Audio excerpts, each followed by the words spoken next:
தேமுதிக கட்சிக்கொடி அறிமுகப்படுத்தப்பட்டு 25ஆம் ஆண்டு வெள்ளி விழாவையொட்டி சென்னை கோயம்பேட்டில் உள்ள தலைமை அலுவலகத்தில் பொதுச் செயலாளர் பிரேமலதா விஜயகாந்த் கொடியேற்றி வைத்தார். கூடுதல் விவரங்களை செய்தியாளர் வினிஷ் வழங்க கேட்கலாம். வினிஷ், வணக்கம். விவரங்களை பதிவு பண்ணலாம்.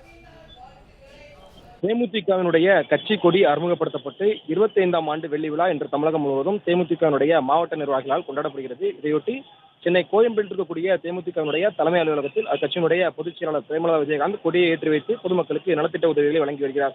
குறிப்பாக தேமுதிகவை பொறுத்தவரை கடந்த 2000ஆம் ஆண்டில் இதே நாளில் தான் தேமுதிகவினுடைய கொடி அறிமுகப்படுத்தப்பட்டிருந்தது.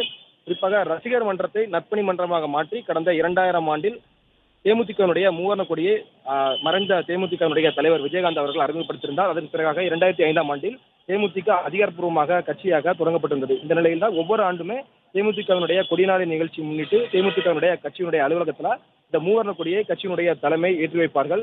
விஜயகாந்த் மறைந்ததுக்கு பிறகாக நடைபெறக்கூடிய முதல் கொடிநாள் நிகழ்ச்சி என்பதால் இது வெகு விமர்சையாக தமிழகம் முழுவதும் கொண்டாட தேமுதிகவினுடைய தலைமை மாவட்ட நிர்வாகிகளுக்கு அறிவித்திருந்தார்கள். கடந்த ஆண்டு துக்க நாள் நிகழ்ச்சியாக இந்த கொடிநாள் நிகழ்ச்சி நடைபெறவில்லை. அதற்கு பிறகு விஜயகாந்த் அவர்கள் மறைந்ததுக்கு பிறகு நடைபெறக்கூடிய முதல் நிகழ்ச்சி என்பதால் முக்கியத்துவம் வாய்ந்ததாக பார்க்கப்படுகிறது. அதே போல கட்சியினுடைய அதிகாரப்பூர்வ பத்திரிகையாக கேப்டன் பத்திரிகை மாத இதழையும் பிரேமலதா விஜயகாந்த் அவர்கள் தொடங்கி வைத்திருக்கிறார். அதே போல captain.com என்ற இணையதளத்தையும் தற்பொழுது பிரேமலதா விஜயகாந்த் அவர்கள் தொடங்கி வைத்து பொதுமக்கள் மத்தியிலே உரையாற்றி வருகிறார். தொடர்ந்து பல்வேறு நலத்திட்ட உதவிகளையும் இந்த கட்சியினுடைய அலுவலகத்தில் வழங்க இருக்கிறார்.